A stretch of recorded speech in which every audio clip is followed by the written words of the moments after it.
Assalamualaikum warahmatullahi wabarakatuh. Halo teman-teman, kami dari kelompok 7. Saya atas nama Ulalan Sundusia. Saya Davina Sofia Fuadi. Saya Ainun Aziza. Di sini kami akan menjelaskan materi statistika matematika, yaitu distribusi normal.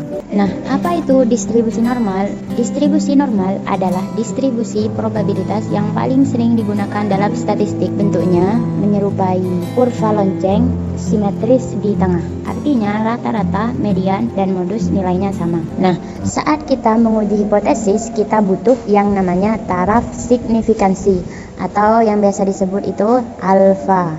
Nilai alfa ini adalah batas toleransi terhadap kesalahan, yaitu ketika kita menolak H0 padahal H0-nya itu benar. Nah, nilai umum dari alfa adalah 0,05 atau 5% untuk penelitian umum dan 0,01 atau 1% untuk penelitian sains. Semakin tinggi taraf signifikansinya, maka kita akan semakin mudah untuk menolak H0. Penolakan H0 itu terjadi jika p-value kurang dari alfa, maka itu menggunakan uji pihak kiri, maka H0-nya ditolak. Nah, jika p-value itu lebih dari alfa, maka memakai uji pihak kanan. Nah, bagaimana jika uji dua pihak? Maka kalian bisa baca sendiri ya. Oke, baik. Selanjutnya itu ada uji statistik, yaitu angka yang dihitung dari data sampel dan digunakan untuk menguji hipotesis 0, yaitu H0. Di situ ada uji parametrik, ada uji Z. Uji Z digunakan ketika data terdistribusi secara normal dan standar deviasi populasinya itu diketahui dan sampelnya itu lebih besar dari 30. Uji Z dapat dihitung dengan rumus rata-rata sampel dikurangi dengan H0 dibagi standar deviasi populasi dibagi akar dari N. Selanjutnya ada uji T. Uji T itu digunakan ketika distribusi normal standar deviasi untuk populasinya itu tidak diketahui dan sampelnya itu lebih kecil dari 30. Untuk uji T itu dapat dihitung dengan rumus T sama dengan rata-rata sampel dikurangi H0 dibagi simpangan baku atau standar deviasi dari sampel dibagi akar N. Kemudian ada uji ANOVA digunakan ketika variabelnya itu ada lebih dari 3. Kita bisa hitung uji ANOVA itu dengan SPSS, Vue, dan Python. Dan yang terakhir itu ada uji korelasi dan regresi, di mana uji itu digunakan ketika ingin mengetahui hubungan antar dua variabel. Uji parametrik itu tidak bisa langsung digunakan, melainkan harus melalui uji asumsi klasik. Uji parametrik dapat digunakan ketika melalui 3 asumsi klasik, yaitu uji normalitas, uji linearitas, dan homogenitas. Dari 3 itu saja sudah terdistribusi secara normal, boleh kita menggunakan uji parametrik.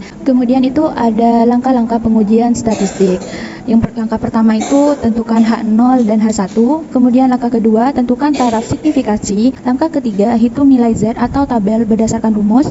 Langkah keempat bandingkan nilai Z atau tabel hitung dengan nilai Z atau T atau F tabel. Kemudian langkah yang terakhir itu ambil kesimpulan berdasarkan hasil. Contoh masalah yang menggunakan uji Z. Kalian bisa baca sendiri ya, seperti itu. Oke teman-teman, di sini kita akan lanjut ke contoh soal. Di sini di contoh yang pertama kita diberikan nilai N, yaitu jumlah data atau ukuran sampel yang ada pada soal. Di sini N-nya itu berjumlah 100. Kemudian kita diberikan nilai X barnya atau nilai dari mean rata-ratanya sampel, yaitu 375. Dan nilai dari simpangan baku populasinya yaitu 125.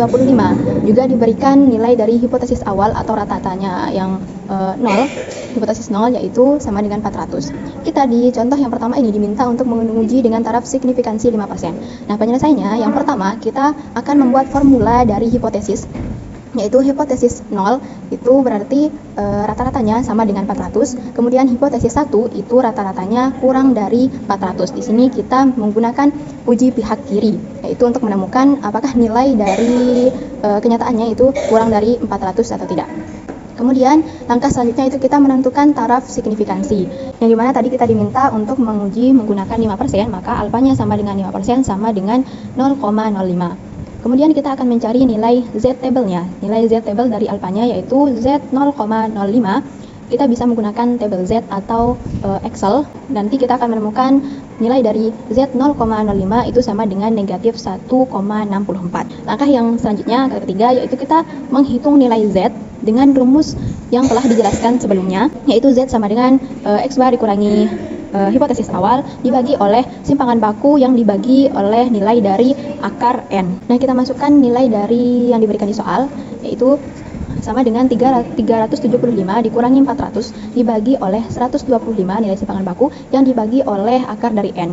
Akar dari N itu kan akar dari 100 yaitu 10. 125 dibagi oleh 10 itu sama dengan 12,5. Nah, 375 dikurangi 400 itu negatif 25. Jadi hasilnya nanti itu negatif 25 dibagi oleh 12,5 sama dengan min 2, teman-teman. Ini salah penulisan ya, bukan min 0,22 akan tetapi min 2. Nah, kemudian kita dapat membandingkan nilai Z hitung dengan Z table. Nilai dari Z hitung ternyata lebih kecil dari Z table, yaitu negatif 2 lebih kecil dari negatif 1,64. Nah, dari nilai tersebut kita dapat menarik kesimpulan bahwasannya H0-nya itu ditolak, dalam artian dalam kenyataannya itu rata-ratanya itu ternyata lebih kecil dari 400.